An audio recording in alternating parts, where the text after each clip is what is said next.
you know, they look down upon the women. So all of you, including all of you. In family matters, you find more often than not, the women are the victims. And in fact, I've already formed an impression. If you hear a Muslim woman saying, I want my divorce, enough is enough, rest assured that woman has persevered a lot, particularly where there are children involved. If you hear mwanamke Muislamu saying, sitaki, enough is enough, they always persevere because maybe of the children. What will the community say about me? How will they perceive me? You know? So you find in most family matters, when it comes to inheritance, the most oppressed are the women. Maintenance, the most oppressed are women. When it comes like now, matrimonial property, yet Islam is very clear about who owns what and how. It is very clear, but you find women are more oppressed. Again, why we picked on women, it is because of affirmative action, which our sister shared with us this morning. Positive discrimination, because this is a section of the Muslim community that has been downtrodden for long, not by Islam, but by the Muslims, and particularly the men. So for women to be able to enjoy their God-given rights, which are full in the teachings of Islam, then we have to do affirmative action. That's why, those are my reasons for why Farah picked on women, and I helped her in developing this program, because we want affirmative action for the women, for them to be able to be at par with the men, without infringing the teachings of Islam. Affirmative action. Now, the challenges. Are there challenges or not? I'll tell you there are challenges. Not only to the women, but because today we are talking about women, I'll talk about challenges that face Muslim women in accessing justice in the Qadhi's courts. I want to set the record right here. The Qadhi sitting there is a judicial officer.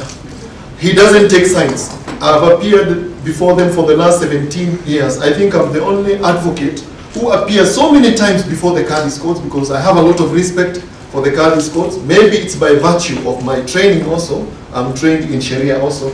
I know the role a Qadhi plays. Now, many of us, Muslims, are ignorant of our rights. I gave the example of this woman who comes to my office very early in the morning with a kanga or her night dress, or she has borrowed a dress from a neighbor. What is the problem, Mama? Aliniambia nitoke kwake.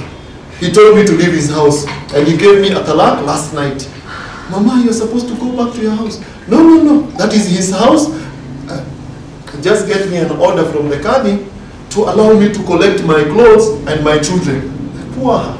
If only she knew that if anybody has to leave that house, if you cannot coexist during the Iddat period, it is you, the man, who is supposed to leave. Because the Quran says, don't remove them from their matrimonial home. Don't. It is an order. Don't remove them from the matrimonial home. They should stay there. Unless they are, maybe they come with bad behavior, that's when you can remove them. But the general rule is very clear. Don't remove them from their matrimonial homes. This woman doesn't know. Again, Rukia, you'll allow me. I'll keep on quoting the Somalis as an example. I've been working among them so many years. I know some of the problems you're facing there. And most of my clients are Somalis anyway. So a woman comes and says, you know what? I've had enough of this man. I don't think I want to live with him again. So she goes to the man and says, please give me a divorce. And you know, for the Somalis, they use the word untie me. Furai. Yeah, because it's like when you marry, it's a knot has been tied. Now she said, can you untie this knot, please? You know, I've had enough of it. And the man said, Mafure, Maya. And when a Somali says Maya, then you know now it is really, it's bad. Yeah, it's a real no, it's a capital no. And the poor woman, she goes back and now she perseveres. Amekataa kunifungua. And I remember one old man, I think the woman was clever than him. This woman went down to Mombasa. He went and found the Chief Qadhi, the former Chief Qadhi, Shaknati. And he got orders. No, she got orders. There is something called Hola. Dissolution of marriage at the request of the woman. A woman can decide, I don't want you. And she has that right. So the woman got orders, and she wanted to travel abroad. I am free after the period of iddat. I'm going away. Then the man came fuming. Ibrahim, I hear you are among the best Muslim lawyers. Can you please return that note because I'm not untying it? Can you go and get orders from the Qadi, ordering this woman to go back to the marriage? And I told the man, then Islam would be the most unfair religion in this world.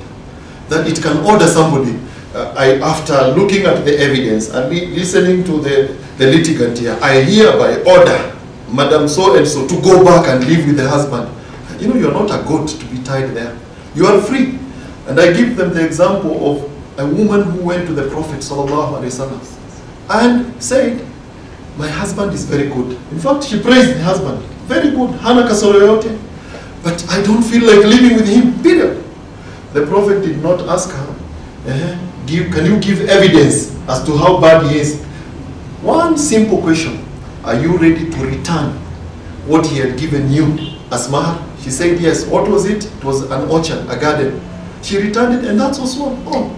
Meaning, just like a man can dissolve a marriage, a woman, and please msitumie hiyo, kwa sababu tunaambiwa the most hated of all permitted things in the eyes of Allah is divorce, only when it is necessary. What I want to say here is that many women don't know that they have that right. Many women don't know that whatever her earnings are, the obligation to maintain the family is upon the man. Many women don't know. Sometimes you go to the Qadi's courts and the man is here saying, "Huyu mwanamke simtaki." Why? Hanifuli nguo, hanioshei nyumba, hafanyi nini? And I ask the man, show me where under Islamic law she's under an obligation to wash your shirt and cook for you. She does that as what we call in Islam, ihsan. Out of goodwill. In fact, she gets thawab. When you wash your husband's shirt, it is not an obligation. The woman is supposed to sit there. And you know, when I went to Pakistan, I was surprised. It is men who go to the market to buy food stuff, boka and the rest. And in the Arab world, they are following Islamic law. Shahid, your wife sits down, you're supposed to bring in there everything. She gets a child from you, she breastfeeds, she can demand to be paid for that also. How many Muslim women know that? They don't know that she can demand for that. Many women, in fact, they come with a payslip and give to the husband, so that, and she believes it is an obligation. So ignorance is that they don't know their rights. So one of the biggest challenges, Farah, you have to deal with is ignorance. Not only among the Muslim women, but also the men. There is a problem there. So they are also ignorant, not only of the laws of the country, that if I am aggrieved, I can go to this court, I can go to this forum. They are also ignorant of even what Islamic law provides them. They don't know even what Islamic law provides them. I was sharing with the young lady as we were having tea there. If only Islamic law would be applied fully, then Muslim women would be living like queens in their homes. Because Allah subhanahu wa ta'ala has given them so many rights. It is we, men, who have denied them those rights. And who are them? Out of ignorance, they don't know that they have those rights under Islamic law. So you find there are all these problems that a woman goes through just because they are ignorant of Islamic law. So challenge number 2, Farah, you have to deal with that. The issue of women being financially dependent. For you to file a case in court, you prepare a plaint, and you know, if you don't have a lawyer, you will prepare it wrongly. Even the Qadi might look at it and say, technically, this one is not proper. So it will be thrown out. She doesn't have money to go to a lawyer for proper advice. Okay, if let's say somebody assists her in preparing the papers, she files in court. Every paper you file in court, you have to pay for. Some of these women don't even have bus fare to go to the Qadi's courts. And of course in Nairobi, those of you who know where the Qadi's court is currently, there are no matatus passing outside there. It is up there in Milimani in a residential place off the highway where there are matatus. So she has to go by taxi, or she has to walk a long distance. Some of them will say, instead of all these problems, Mungu atanilipa. Mungu atanilipa. They leave it to God. Allah will take care of that. You know, even when the courts were established, we knew Allah is there. And it is Allah who brought the laws also and advocated for them. So you find women sometimes the very man that you are going to complain against is the same man, can you give me fare? The first question, unaenda wapi? Ukisema unaenda Kali Scott